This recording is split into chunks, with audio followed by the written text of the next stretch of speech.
Hello everyone, I'm Santiago, and today I'm gonna be testing Forza Horizon 4 demo on the GeForce GTX 1060, 3GB. I'll be doing 1080p, 1440p and 4K. To skip to note those sections of the video, check the timestamps down in the description. So first of all, I'll show you 1080p targeting 60 frames per second.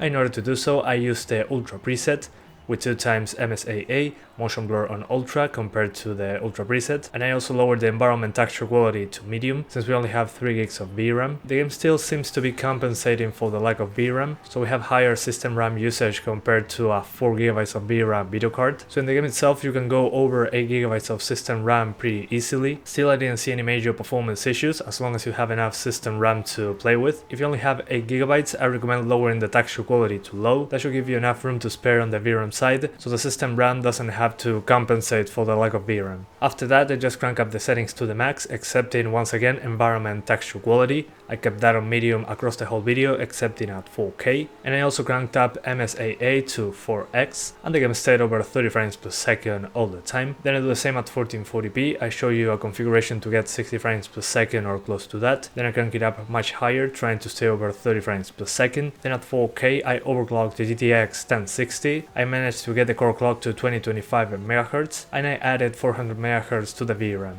Overall, to play at 30 frames per second, I had to use high with some stuff on medium, pretty much, and the game stayed at 30 with some drops into 28, and there were some opponents on screen, plus a lot of vegetation, plus reflections. And after that, I just lowered the settings to almost a minimum. I just kept shadows on low, so I don't turn them off to see what frame rate we get. But overall, I would just avoid 4K. I had to lower textures from medium to low in order to maintain a more consistent frame rate, because the VRAM usage at 4K was just sky high compared to the other resolutions. And at the end of the video, I'll show you the i3 8100 on 1080p targeting 60 frames per second, and then with maximum settings, and you will clearly see that the CPU can handle it just fine. Even a G4560 in this case can handle 60 frames per second. So on the CPU side, this game seems to be very light overall, even on slower CPUs compared to the i3 8100. Since this is not the final game, I'll just stick to the benchmark tool. It's very close to what you see on actual gameplay, it's very brief, so I can do many runs, and at the end of the footage you'll be able to see the average frame rate, the settings used, which I found very useful. Once the full game releases, I'll be doing a more in-depth video, so for now this is what I'm going to do.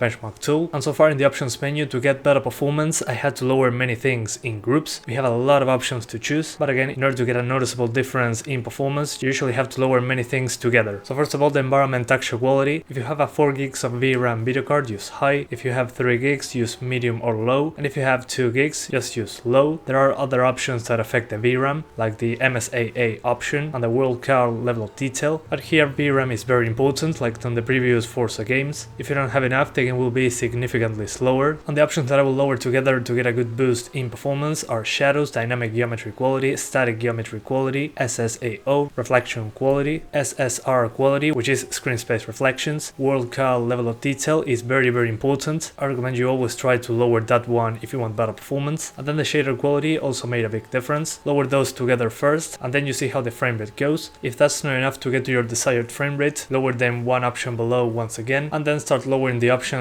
I didn't mention in groups. Another impact in performance is MSAA as usual. I recommend sticking to 2x MSAA at the very least, because the game has only FXAA on top of it, so you can see a lot of aliasing on the cards, which can be noticeable. But if you don't care about that, just turn off MSAA and you'll be getting a performance boost. Other than that, you have all the descriptions for each of the options at the right of the menu. Again, I'll be talking more about this once the final game releases, so stay tuned for that. Very important, make sure that your RAM is on dual channel. Dual channel was crucial on previous games, at least on my end. If you want to download this demo, there's a link down in the description. It's Windows 10 only, unfortunately, but yeah, that's pretty much it. I hope you keep enjoying the video, thanks for watching, and see you next time.